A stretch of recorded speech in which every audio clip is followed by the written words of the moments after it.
Don DeBar is an activist and commentator who joins us from Austining over in New York.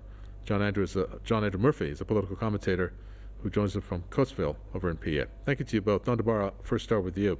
So in the past hour or so, you had the UN Secretary General invoke Article 99 of the UN Charter. I'm not too sure what that is, but he says that this would at least propose preventing a severe collapse of the humanitarian system in Gaza.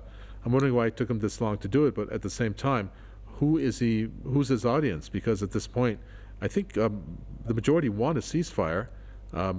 What's preventing this from happening, do you think?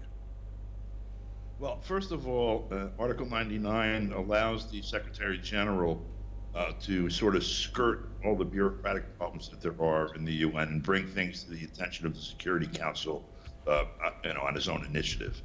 The situation has just been described.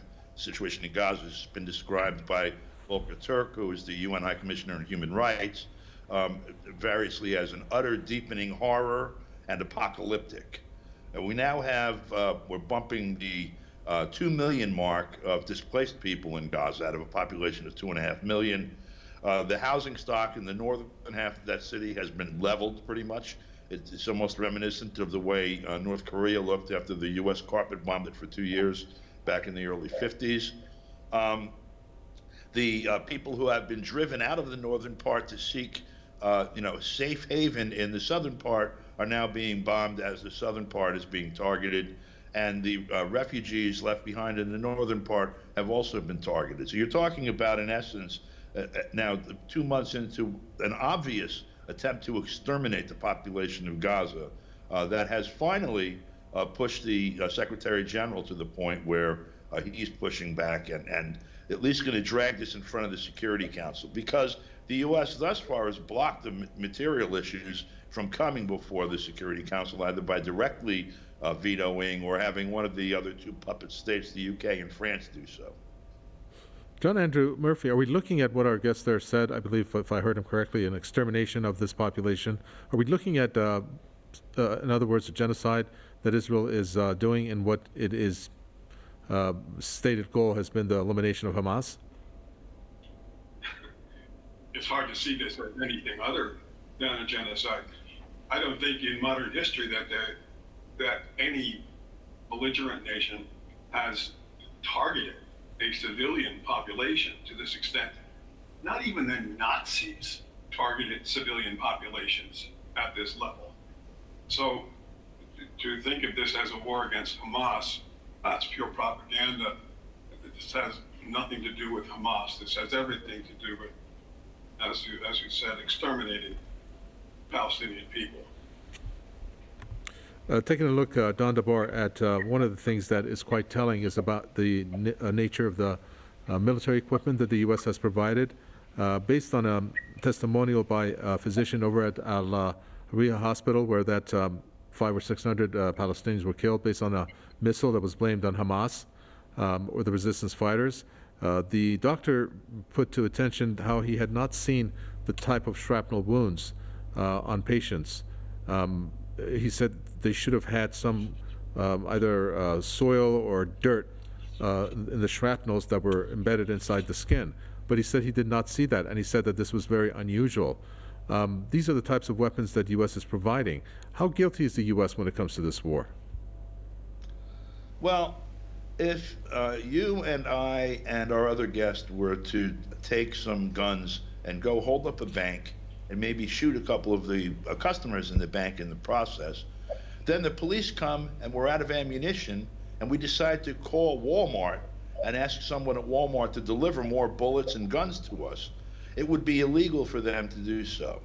Here we've had the United States arming and training the Israeli military, providing targeting information for many years. But even from the beginning of this particular latest round, from October 7th forward, observing, on global television, even the idiots in the White House here couldn't miss it, and the people in the United States are even seeing it. It's so obvious. The attempt, certainly genocide qualifies for a legal definition of genocide before their very eyes. And as this is going on and everyone sees it, and they attempt to bring it to the attention of the United Nations, and it's voted on for at least a ceasefire in the General Assembly with lopsided votes, they want to send 10 times as much in military aid as they had sent prior to this happening. It makes the example that I proposed look absurdly out of scale.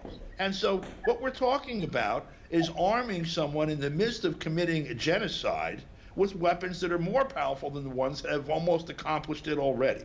You tell me what kind of crime that is. And the end game, John Andrew Murphy, is very murky. We're not too sure whether the U.S. statements or the Israeli statements are going to transpire in terms of what they said that they want to do. On the one hand, Israel wants to control the Gaza Strip security-wise, and the other, the U.S. says the PA has to be there, recalibrated. What do you think is the end game based on the two major players? One, obviously, the one that's engaged; the other, the accomplice, the U.S. Well, regardless of the recent comments made by the White House, which apparently were trying to scold Israel, not $1 has been, it has not been suggested that even $1 less in military support be provided to Israel. Look at the most so-called progressive member of the United States Senate, Bernie Sanders. He's well aware of what's going on, but he's not called for a ceasefire. You know, apparently not enough atrocities have occurred, with 85% of the population in Gaza now displaced, with 16 to perhaps 19,000 people killed. The end game, you know, the end game,